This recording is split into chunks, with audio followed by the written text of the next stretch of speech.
Merci Mélinda, on va passer la prochaine présentation qui va se faire à 3 avec les locaux de l'État, même si Mélinda est un petit peu locale et que tous les autres sont locaux finalement. Et précisons que Thierry est écologue, c'est pour ça qu'il a une ouverture sur le sujet. Donc il y a Manuel Cavani de la DDT 04 qui a intervenu tout à l'heure mais il ne s'est pas présenté, donc voilà, maintenant vous faites le lien. Et il y a aussi, il devait y avoir Marilyn Ferraud mais elle n'est pas là, et elle sera représentée par Florent Quevalier et puis Stéphane Raisin de la Seine Énergie 05. Voilà, donc vous commencez. Donc oui, comment faire de l'énergie renouvelable sans trop, parce que forcément on n'impacte toujours l'environnement, ça a été dit, ça a été redit. Donc aujourd'hui on va parler un petit peu de travail qui a été mené par une alternante de Master 5, de Master 2 pardon, qui a, donc on est dans la thématique aussi, chez nous au niveau de la DDT, sur l'hydroélectricité en zone anthropisée, donc par opposition avec une centrale hydroélectrique qui serait en plein milieu naturel. Voilà. Donc hydroélectricité sur réseau anthropisé avec un réseau anthropisé, donc réseau existant. On parle donc de petite hydroélectricité, on ne parle pas du barrage de Serponçon. Et donc sur une eau qui est issue d'un prélèvement déjà existant et qui existe pour un autre usage. Donc on est sur 4 types d'usages: l'eau potable, l'eau usée, l'eau d'irrigation pour l'agriculture et la neige de culture pour les stations de ski. Donc vous comprenez bien que l'idée c'est donc d'être sur un multi-usage, d'essayer de réduire les impacts en mutualisant des réseaux et ne pas en rajouter au fur et à mesure. Donc multi-usage, indépendance énergétique locale, donc on disait sur la petite hydroélectricité, sur les territoires où ça peut se faire, ça permet aussi par rapport à la problématique qui a été dit juste avant, où on importe un maximum d'énergie de pays étrangers, on essaye de relocaliser aussi de la production et redonner du pouvoir aux collectivités territoriales en maîtrisant des projets d'énergie sur leur propre territoire. Parce qu'on demande effectivement, nous, au niveau national, via ce qui a été dit aussi avant, d'avoir des objectifs de production, mais sur le terrain, ce sont les mairies qui ont la responsabilité de mettre en place ces objectifs. Donc il faut pouvoir leur en donner les moyens aussi. Donc d'où vient cette initiative? Alors encore aujourd'hui, donc il y a les assises de l'eau qui ont été lancées en 2023 par l'État et le département des Hautes-Alpes. La partie hydroélectricité est un petit morceau de ce qui se passe au niveau de toute la réflexion sur l'eau en général. Donc il y a un atelier qui s'appelle Eau Énergie, qui est un des ateliers dans toutes les assises de l'eau. Et on a cette fiche action qui fait partie donc, de la grande famille hydroélectricité, où il y a plusieurs autres choses qui se font, notamment il y a un guide de recommandation à l'usage des collectivités qui a été concerté avec différents acteurs, notamment FNE et SFN, avec aussi un représentant FEDE Pêche, Fédération sportive des kayakistes, et les opérateurs évidemment des énergéticiens. Et donc ce travail spécifique sur les réseaux anthropisés a été mené, comme je le disais, par une alternante qui a travaillé, donc qui a fait toute son année de Master 2 chez nous, qui a été accompagnée par Véronique Parny, qui aurait dû faire la présentation aujourd'hui, que je remplace au pied levé, autant que je puisse le faire. Donc ça s'est fait de manière itérative en commençant par faire du benchmark, c'est-à-dire que l'alternante est allée voir un petit peu tous les projets qui existaient déjà, pas en se limitant 0,5 parce que forcément sinon ça aurait été très rapide, et pour essayer de trouver un petit peu des choses qui fonctionnent, des choses qui pourraient être reproduites.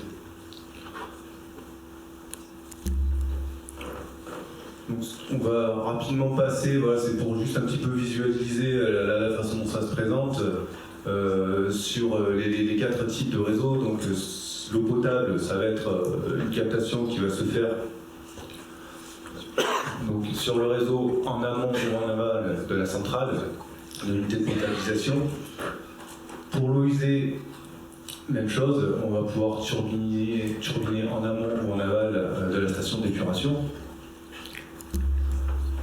Pour la neige de culture, donc on va turbiner le flux qui sera entre la retenue collinaire et l'usine à neige. Et au niveau de l'irrigation, pareil, on peut se placer à plusieurs endroits. Donc il y a des solutions techniques qui sont multiples et qui sont au cas par cas en fonction des unités. C'est pour ça que la démarche est complexe et qu'il n'y a pas vraiment de vérité universelle à donner là-dessus, mais on a quand même réussi à dégager quelques grands principes.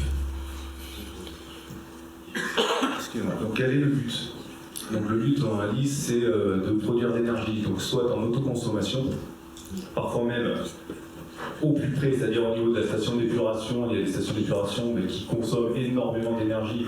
Le fait de pouvoir turbiner leur propre eau arrive parfois à compenser la consommation jusqu'à 60% de la consommation de la station d'épuration. Et la revendre s'il y a jamais du surplus ou en fonction des temporalités, notamment avec la partie station de ski, qui va à un certain moment autoconsommer pour soi-même, et puis quand elle est pas en usage, elle va pouvoir revendre l'électricité. Il y a aussi des possibilités de mutualisation donc, entre d'autres systèmes, à part l'hydroélectricité, avec du photovoltaïque, etc. Essayer de trouver, là on va encore un peu plus loin dans la complexité, dans le systémique, mais c'est bien le but, là on essaie un peu d'avoir des démarches vertueuses, pour essayer d'avoir des systèmes efficaces et moins impactants, mais forcément plus on rajoute de couches, plus il y a des difficultés techniques, administratives et financières qui viennent se caler là-dessus. Donc on en parle notamment par rapport au montage du projet, c'est quand on se pose la question du portage.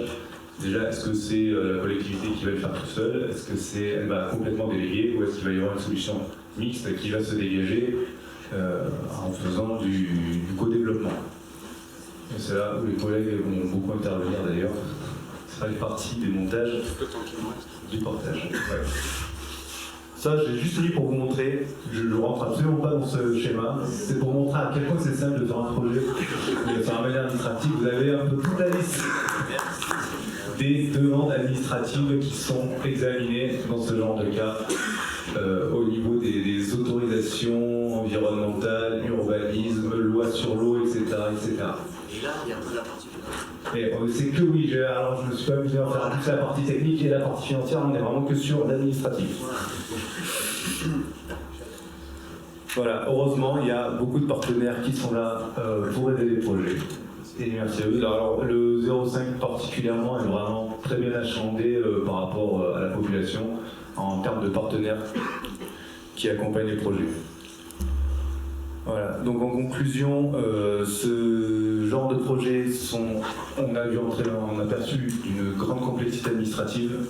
Il y a une grande complexité technique aussi, dont je ne suis pas rentré dans les détails aujourd'hui parce qu'on n'avait pas le temps et puis c'était pas forcément le sujet. Comme ça veut dire aussi, il y a une grosse complexité de structuration financière au niveau des sociétés.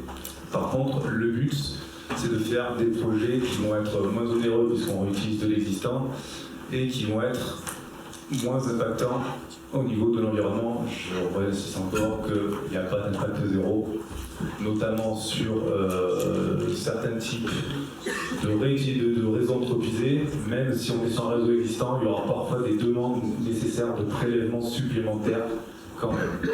Donc forcément, ça reste toujours mieux qu'une unité neuve, mais ça impacte quand même le milieu aquatique. J'espère avoir été suffisamment rapide. Merci Emmanuel Camani. Non seulement vous avez tenu les délais, mais en plus vous avez présenté les futurs partenaires du groupe.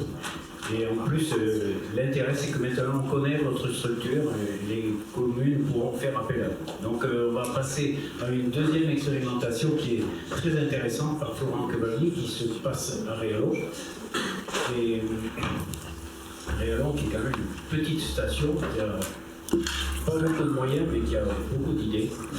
Oui, donc bonjour, donc Florent Cavalier, moi je travaille à Territoire d'énergie, donc le syndicat d'énergie des Hautes-Alpes. Je vais vous épargner la petite présentation du syndicat pour ne pas perdre de temps et je vais tout de suite attaquer la présentation de ce projet de l'autoconsommation collective avec du photovoltaïque qui est couplé à une step, pas la step dont on parlait avant, donc une station de transfert d'énergie par pompage, pas une station d'épuration, sur la commune de Réalon. Bon, allez, ça va taper. Je vais juste refaire peut-être un petit point, présentation rapide de l'autoconsommation collective, même si je pense que pas mal de gens sont déjà au point sur le sujet. Donc il y a différentes manières de valoriser l'électricité qu'on produit, que ce soit avec du photovoltaïque, de l'hydroélectricité ou autre. Ce qui se faisait beaucoup, c'était la vente totale, on produit, on vend tout à EDF ou à un privé, voilà, donc on crée de la valeur, mais il y a toute cette valeur qui part assez loin. Ensuite, il y a l'autoconsommation individuelle, donc on installe des panneaux sur une mairie ou sur une école et on la consomme sur place en partie, et le surplus est revendu. Et enfin, il y a l'autoconsommation collective, et là, dans ce cas-là, on a toujours installé, par exemple, des panneaux sur une école. On va la consommer en partie pour couvrir les besoins de l'école, mais on va aussi pouvoir la partager avec d'autres bâtiments, soit des bâtiments de la collectivité, avec des entreprises ou avec des particuliers dans un rayon géographique local qui peut aller jusqu'à 20 km. Donc là, on va vraiment avoir toute la valeur qui est créée, qui reste localement et pas qui part loin.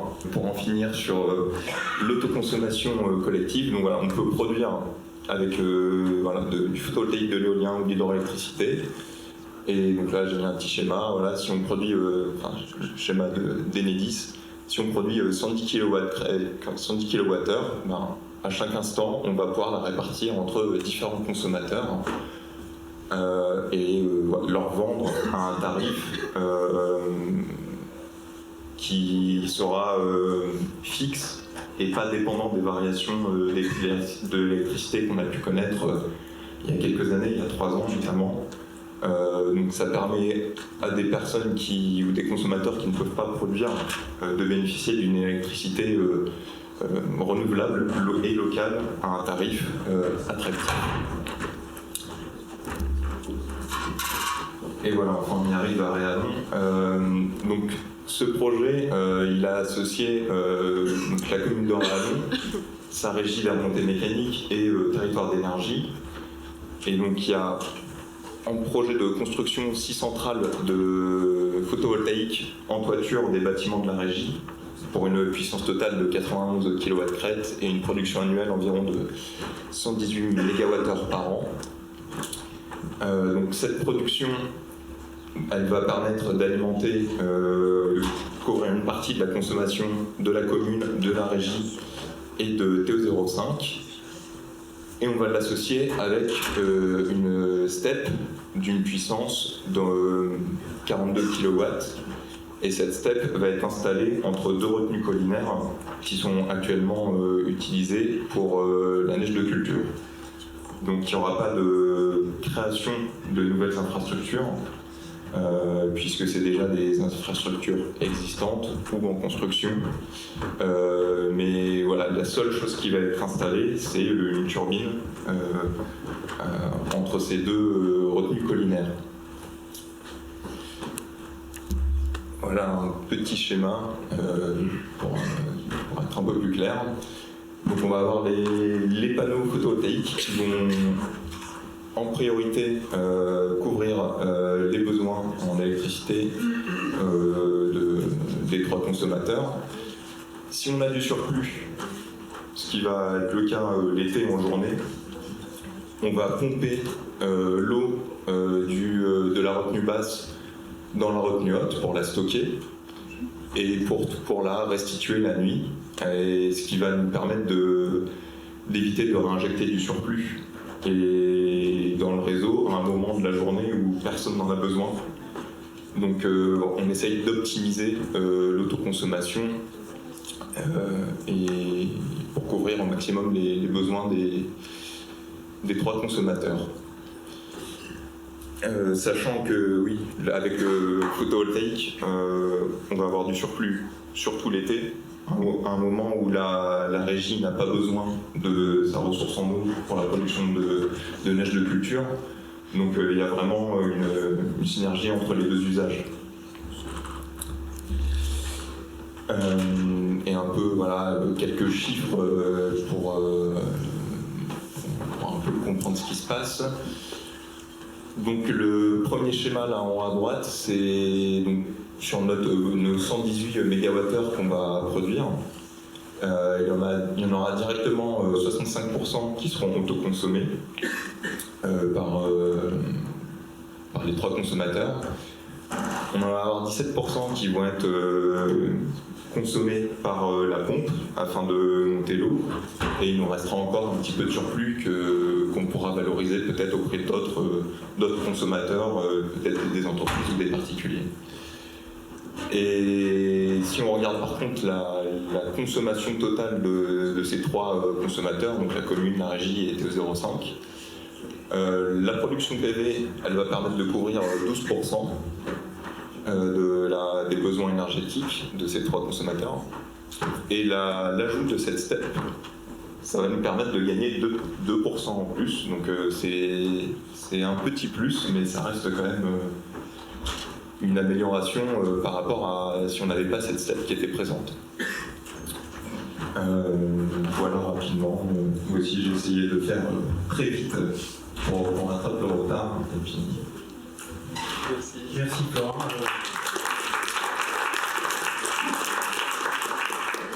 Donc Stéphane Raisin, Haute-Alpes Énergie. Voilà, parfait, merci. Donc du global au local, échange sur les grands principes. Donc je vais passer rapidement sur la présentation de la Haute-Alpes Énergie. Merci de l'aide. Pour arriver sur ce que je voulais vous dire dans la commande, en particulier sur les grands principes et les valeurs qui nous animent. Donc Haute-Alpes Énergie. Haute-Alpes Énergie, donc c'est une très jeune entreprise, elle a été créée en 2023. En octobre 2023, moi je suis arrivé en février 2024 comme directeur. Et donc c'est 10 acteurs principalement locaux qui ont capitalisé 3 585 000 €. Je reste là, voilà, 3 585 000 €. Chacun, donc en capitalisant cette entreprise, donc 3 blocs, on va le résumer comme ça, un bloc politique avec le département des Hautes-Alpes et Territoire d'énergie. Hautes-Alpes, c'est les 2 actionnaires majoritaires. Donc, particularité quand même dans le pacte d'actionnaires et dans les statuts, ça c'est à dire, c'est que les 2 actionnaires, donc l'un c'est le bloc communal, l'autre c'est le bloc départemental, se tiennent un peu par la barbichette, puisqu'en fait ils ont une autorité l'un sur l'autre, avec un droit de veto dans les grandes décisions stratégiques politiques de la Haute-Alpes Énergie, appliquées donc, sur le territoire. Le deuxième bloc, c'est le bloc bancaire, donc avec la Caisse des dépôts, les 3 banques commerciales, la Caisse d'épargne, le Crédit Agricole et puis la Banque Populaire. Le troisième bloc, c'est le monde économique qui est avec nous, avec la CCI des Hautes-Alpes, la Chambre d'agriculture des Hautes-Alpes, le BTP 05 et le DSB, c'est l'ex-Régie Briançon, donc c'est le distributeur d'électricité des Briançonnais et Saint-Martin-de-Carrière, donc qui est une SEM aujourd'hui, qui est maintenant une SEM, Société d'économie. Et donc on a une SEM, 2 SEM à l'intérieur de la Haute-Alpes Énergie. 3 585 000, représentant quand même 70% de capitaux publics. Et quand on parle de la Haute-Alpes Énergie, les capitaux publics sont des capitaux, entre autres, enfin des investissements des Walpins, puisque c'est quand vous comprenez donc la partie consulaire, c'est l'État, et puis l'autre partie, sont les impôts des Walpins qui ont apporté, pour partie, les 3 585 000. Alors pour faire quoi ? Pour faire quoi, il y a 3 missions principales. Je vais très vite. On reprend toutes les missions qui sont liées au Code de l'énergie sur la définition des énergies renouvelables. Donc on adresse le photovoltaïque jusqu'à l'hydrogène. Je ne parle pas d'électricité, je parle bien d'énergie. Donc y compris le bois, la biomasse, la géothermie, la méthanisation, biogaz. Deuxième mission, c'est le service au consommateur, c'est de pouvoir vendre, distribuer, commercialiser. Et donc là, on est plutôt sur les réseaux, le réseau de chaleur, typiquement, ou peut-être demain, les réseaux hydrogène, alors soit en injection d'hydrogène dans le gaz, puisqu'on a le droit jusqu'à 20% techniquement de mettre de l'hydrogène dans le gaz depuis peu, ou alors l'hydrogène pur, entre autres, je pense ici à l'hydrogène de mobilité, qui pourrait voir le jour dans notre département.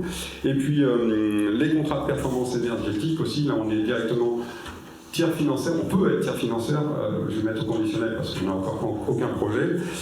Et donc là, c'est le fait de faire de la rénovation thermique, parce que c'est bien beau de produire, mais peut-être que le premier pas, c'est de moins consommer. Et donc mission 3, c'est d'aller sur toute la chaîne. On n'est pas là pour faire un coup.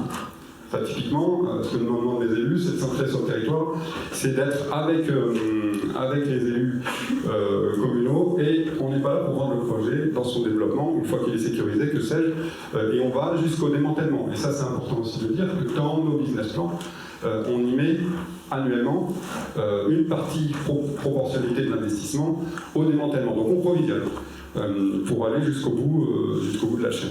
Et ça, c'est une garantie financière qu'on doit, en fait, il me semble, à l'étude de différents projets. On peut s'apercevoir que ce n'est pas forcément le cas de certains développeurs. Sur les grands principes qui doivent guider la transition énergétique et écologique, moi je vais reprendre un peu ce que Melinda, et ça m'a bien plu, à présenter, en fait, du global au local. Déjà, on comprend on peut deviner que il y a une dualité, il y a une logique, hein, il y a deux mondes, deux échelles qui se correspondent entre le global national et puis, on va revoir l'européen, et puis le local. Et moi, ce qui m'intéresse surtout, c'est la solidarité. On ne peut rien faire, et donc dans une des phrases qui préfigure finalement notre rencontre, c'est le 100% renouvelable local. Mais finalement, si on est trop local, d'abord, on n'a pas de vision, on n'a pas de stratégie qu'on peut partager, puis c'est la meilleure façon de faire la guerre.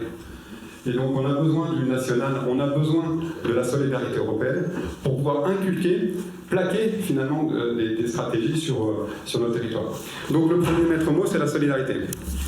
Ensuite, principe 2 qu'on est en train de mettre en place, dans la politique même de la Haute-Alpes Énergie, c'est par rapport à ce qui se passe sur les quelques derniers mois, c'est ne plus opposer les énergies entre elles.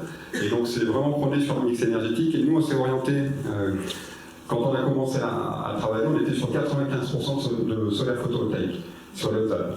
Aujourd'hui, la réorientation stratégique pour aller sur un mix de la Haute-Alpes Énergie, le portefeuille est descendu à 60%. Donc ça, c'est colossal. C'est-à-dire qu'en fait, on est en train d'orienter sur les réseaux de chaleur, sur d'autres stratégies, sur le bois, l'orientation du portefeuille. Et ça, c'est pas neutre. Mais déjà, au national, il faut qu'on arrête aussi d'opposer les énergies aux traits. De toute façon, on a un parc nucléaire existant. Il faut qu'on le gère. Et puis, on va avoir à le gérer sur plusieurs générations. Je ne parle pas du nouveau. Mais au moins, faire en sorte qu'on arrive à se sortir des combats stériles et doctrinaires. Donc ça, c'est le deuxième principe qu'on applique, donc du coup, qu'on s'est mis en œuvre dans la Haute-Alpes Énergie. Et enfin, principe 3, c'est la fin de mon intervention. Pour nous, si on veut réussir un projet local, il faut changer la gouvernance. Il faut arrêter d'avoir des contrats qui se signent par les élus ou même enfin, en tout cas la partie privée fait ce qu'elle veut, mais pour arriver à inverser la participation et faire venir du citoyen et faire venir des fonds locaux. Et quand je parle de gouvernance, c'est avoir les rênes de l'entreprise, de la société de projet qui va réaliser ce projet. Ce qui compte, c'est effectivement qu'on puisse avoir ce droit de veto. Enfin, c'est plutôt réservé à l'ONU, ça, mais en tout cas avoir un vrai poids de vote dans les décisions. Et quand on a ce poids de vote face à un développeur, ou face à une banque, parce que c'est eux qui apporteront principalement la dette, ou un développeur parce qu'ils apporteront la technique, je vais être humble, enfin, je suis tout seul aujourd'hui dans la Haute-Alpes Énergie, donc on n'a pas les moyens non plus de développer des projets pharaoniques, de toute façon, il n'y en aura pas dans la date. Mais ce qui compte, c'est qu'on puisse guider les choix de la société de projet. Quand on guide les choix de la société de projet, finalement, tout se décline derrière. C'est-à-dire qu'en fait, on est capable de faire une redistribution des richesses sur le territoire, et pas forcément d'ailleurs des redevances, ça peut être des paquets d'énergie, on en parlait de l'autoconsommation collective, c'est une nouvelle façon de redistribuer. Et puis finalement, quand on parle de richesse, quand on parle de portefeuille et de business de plan d'affaires économique, on maîtrise quoi? On maîtrise l'effet cliquet entre la redevance et puis le prix. Le prix, c'est le prix du kilowattheure. Le prix du kilowattheure, si c'est nous qui le maîtrisons territorialement, on est capable de faire aussi des stratégies avec les communes sur la précarité énergétique. Et ça, c'est pas des chèques énergie, c'est des paquets d'énergie qu'on redistribue. Mais ça, pour faire ça, il faut avoir la gouvernance. Si on n'a pas la gouvernance, tout nous échappe. J'allais dire, tout le reste, c'est de la rhétorique commerciale. Donc moi, je prône pour qu'on puisse réellement réinvestir les territoires par le projet, et le projet, on le gouverne. Et donc, voilà, et éventuellement, on peut faire des arbitrages sur les paysages, sur la sobriété, où est-ce qu'on va aller. On peut faire des arbitrages sur aussi l'emploi local, parce que jusqu'à maintenant, d'ailleurs, il y a plusieurs élus qui ont commencé à se plaindre dans nos départements, sur des inaugurations auxquelles j'ai participé cet été, de grands développeurs. En fait, toute l'informatique, l'électronique aidant, la partie supervision, maintenance, va s'externaliser. C'est pas dans notre département. Donc il y a un vrai sujet de réinternaliser finalement cette partie, sauf qu'il faut qu'on soit dès le départ dans le projet pour ne pas avoir des sous-traitants de sous-traitants dont nos propres entreprises n'ont aucun bénéfice possible. Et puis en fait finalement, ça permet d'assurer une certaine souveraineté locale. Et j'ai plutôt tendance à dire, ça c'est très personnel, si on avait tous une ruche sur le balcon et un panneau solaire, on n'aurait peut-être pas le monde dans lequel nous sommes aujourd'hui. Merci.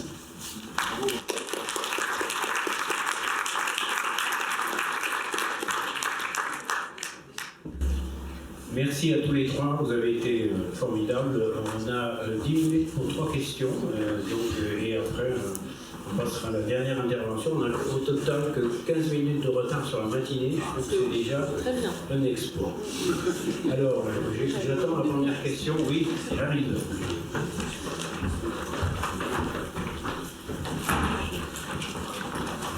Merci. C'est une question sur la STEP là, qui apporte 2% de complément notre consommation collective.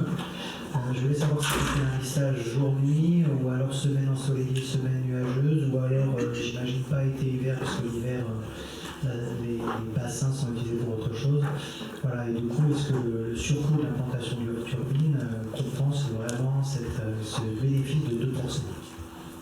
Alors, vu les bassins, les retenues collinaires, sont de taille modeste, donc vraiment ça va être un stockage à l'échelle journalière. Vraiment, on stocke une journée et dans la nuit, en quelques heures, on a déstocké. Alors, financièrement, on a eu droit à des subventions, donc oui, on va réussir à rentabiliser le projet, mais en lui seul, oui, c'est pas. Économiquement, c'est pas viable. Sans subvention, ça ne tient pas la route. Parce que c'est quand même en ordre de grandeur, hein, là, on va avoir autant d'investissements avec la STEP qu'en photovoltaïque. Voilà. Mais oui. Donc, économiquement, sans subvention, ça ne tient pas. Mais voilà, c'est ça. C'est assez, voilà, ça existe déjà, hein, les STEP, mais à plus grosse échelle. Mais là, l'idée de le coupler, voilà, une opération d'ACC, à ma connaissance, il n'y en a pas eu, il n'y en a pas énormément, quoi. Donc voilà, on parle aussi beaucoup de tensions sur les réseaux, d'électricité, de surproduction en journée. Donc c'est aussi d'essayer d'apporter une solution à ces problèmes-là. Avec un stockage qui n'est pas mettre un conteneur de batterie sur le parking voilà, de la station. Moi, c'était sur la même question de rentabilité de l'opération. Parce que si on était à 100% autoconsommation sans le surplus, qui est quand même de combien, 17%, je crois, et qui est du coup pas vendu à tarif soutenu, j'imagine. Non. Voilà. Après. Est-ce que je peux chercher un autre consommateur par exemple qui pourrait le faire? On est aussi en train de faire une PMO justement pour faciliter les opérations d'ACC ouvertes. Et clairement, oui, ça fait partie des objectifs de valoriser ces 18% auprès d'autres consommateurs. Mais voilà, l'idée c'est que le projet il peut déjà se faire comme ça, donc on avance déjà et le temps que tout soit installé, on pourra optimiser un petit peu tout ça. Oui, bonjour. Donc, Alex Sivreuil, je suis architecte et je travaille pour l'association Envirobat BDM. Donc, ma question porte sur la stratégie, sur la réhabilitation des bâtiments de notre territoire. Je pose la question, territoire d'énergie, justement, notre nouveau bâtiment est en démarche BDM, justement, bâtiment durable méditerranéen. Est-ce que sur le territoire, vous avez mis en place une stratégie pour accompagner donc, le mix énergétique avec une stratégie de réhabilitation environnementale des bâtiments existants? Merci. Alors, on propose aux communes de les accompagner dans la rénovation énergétique de leurs bâtiments, à la fois par des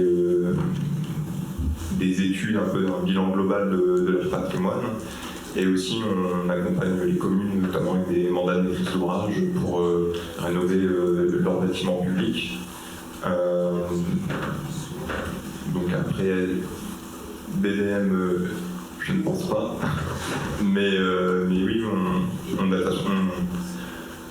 on accompagne que ce soit sur la rénovation énergétique, les ENR électriques, les ENR thermiques, avec notamment le fonds de chaleur, on développe des réseaux de chaleur aussi, du pilotage aussi dans leurs bâtiments, pour optimiser, éviter qu'on chauffe la salle des fêtes toute la journée alors qu'elle sert une fois par mois, quoi.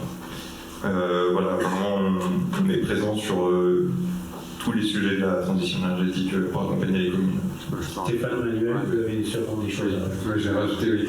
Je vais rajouter, mais c'est la continuité finalement, parce que je trouve que j'étais l'ancien directeur de territoire d'énergie avant d'être ZAP. Donc, territoire, je vais pas dire rond, mais territoire d'énergie avait cette stratégie, cette politique de dire on va aider les communes, et parce qu'il y a besoin, finalement, Florent l'a dit, on pilote d'abord pour essayer de réduire. D'ailleurs, on s'aperçoit d'incohérence dans la consommation, parce que le bouton, on l'appuie une fois, ça marche, et puis en fait, il reste allumé toute la nuit. Et donc, il y a déjà ce premier niveau de réduire, finalement, pour éviter l'effet rebond d'une rénovation. Deuxièmement, c'est de rénover, et là, on s'est pris un mur juridique sur le fait qu'une collectivité, donc la énergie, c'est un syndicat de communes. Une collectivité ne peut pas être une banque. Et donc, ce que Florent explique, c'est quand il y a le programme de rénovation territoire énergie, c'est du mandat de maîtrise d'ouvrage.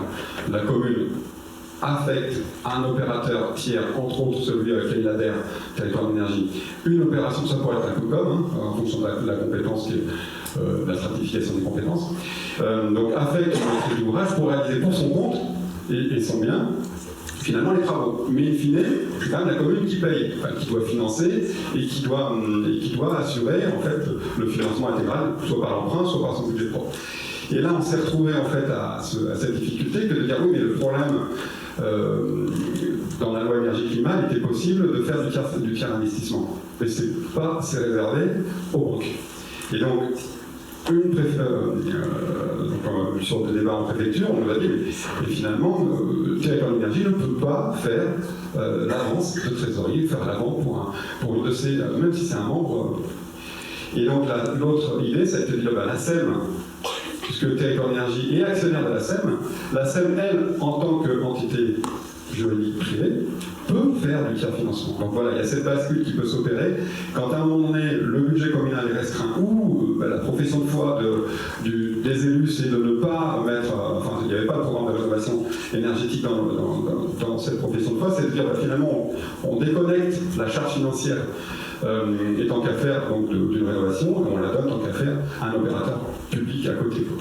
Donc, je milite pour ce qu'effectivement, on lance un programme de rénovation ou de tiers financement, au moins, de rénovation thermique, pour pouvoir, soit ça peut être le PH 0,5, soit ça peut être les communes, pour qu'il y ait un deuxième souffle, finalement, au fait de pouvoir investir sans que ça soit une charge, en tout cas c'est une charge étalée pour les communes. Manuel Kamali, vous avez vous pouvez rajouter votre objectif.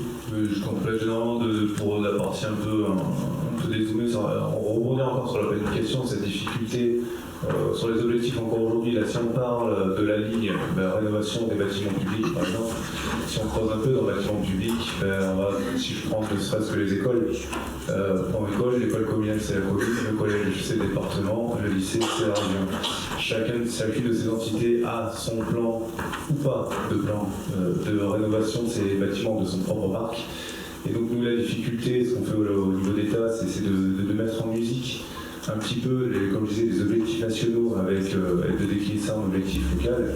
Et c'est toute cette difficulté d'arriver à équilibrer aussi là, sur la partie financière, la gestion de subventions, notamment le fonds vert qui va venir alimenter ce genre d'opération, pour pouvoir prioriser les actions avec une multitude d'acteurs qui a une multitude de patrimoine et d'autres actions aussi à faire. Donc c'est là où on prend un petit peu la mesure entre un gros objectif où on doit réduire de 30%, de 20%, de 50%. Qu'est-ce que ça veut dire concrètement derrière sur le terrain? C'est tout ce morceau-là et avec les financements qui vont avec qui sont difficiles à mettre en place. Et c'est du travail quotidien. J'ai une autre question sur les. On a parlé tout à l'heure, vous avez parlé de la facture, une réduction de facture de 60% pour une station d'épuration, par exemple, alimentée avec un autoturbinage, ou alors l'autoconsommation collective, il y a un investissement qui peut avoir des subventions. Dans ces modèles-là, est-ce qu'on peut avoir une idée des chiffres de durée d'amortissement de cet investissement nécessaire pour arriver à des performances comme celle-ci? Est-ce que ça amortit sur 5 ans, 10 ans, 20 ans, 30 ans? Voilà. Merci. On est vraiment là sur du cas par cas, sur pour ma partie, sur la partie de la centrale hydroélectricité. Là, on était sur du 1 an, mais ça dépend aussi. Voilà, quand on revient maintenant en arrière, on n'a pas le même prix d'électricité qu'aujourd'hui. On n'a pas aussi les mêmes tarifs de rachat quand on parle des tarifs de rachat. Donc c'est en fonction de l'instant T du projet, du type de projet et de la puissance qui va pouvoir être dégagée, ça va vraiment être très différent. Mais évidemment, on n'est pas sur du 5 ans. On est toujours sur du temps, on va dire, moyen terme. Je vais compléter sur la partie de consommation. Non mais, mis à part la STEP, là, plombe un peu la rentabilité du projet, mais au-delà de ça, un projet photovoltaïque avec un peu d'autoconsommation individuelle et un peu de collectif derrière, un ordre de grandeur vraiment à la louche, une dizaine d'années, c'est un peu ça le temps de retour. Si on a quand même pas mal d'autoconsommation. Après, on en vient à la dernière question. Ouais, Marc Fiquet du Parc naturel régional de Carin. J'avais une question peut-être plutôt à Territoire Énergie et à la STEM. C'était par rapport à la gouvernance locale. Puisqu'effectivement, c'est un principe que vous mettez en avant.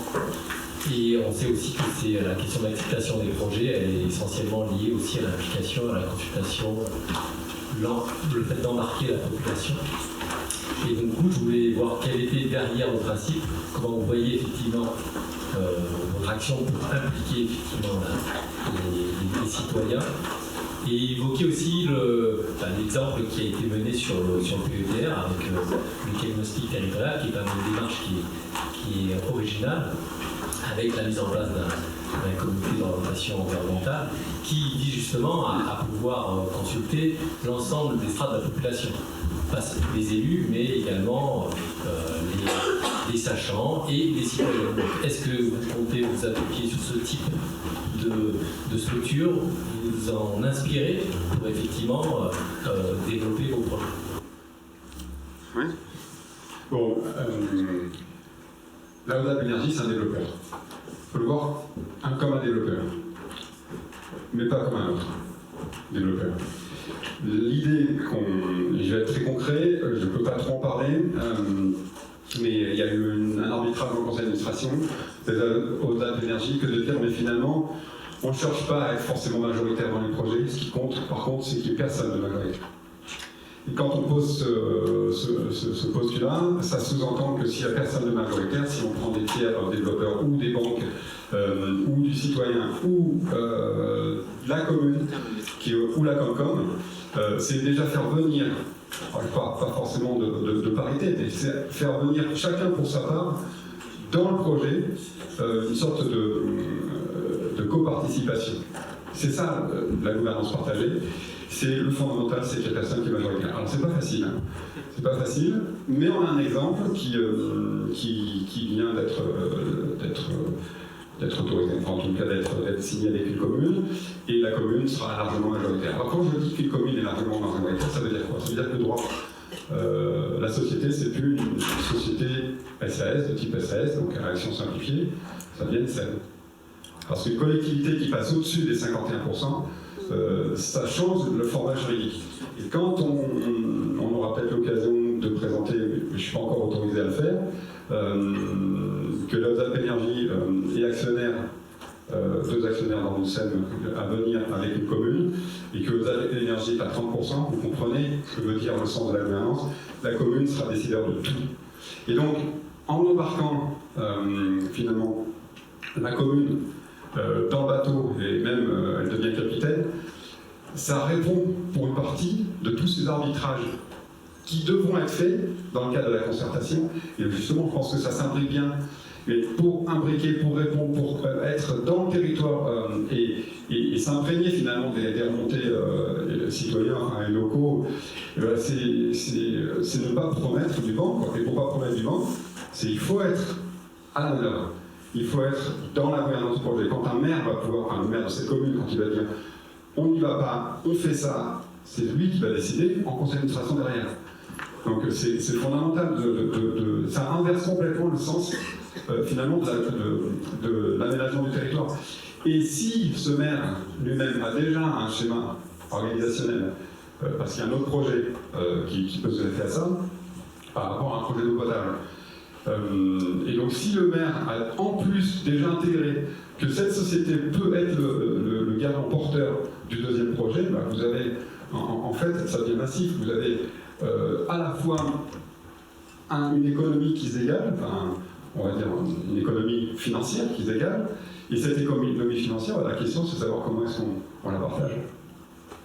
Donc c'est pas, alors j'allais dire, je réponds, Marc, c'est au contraire.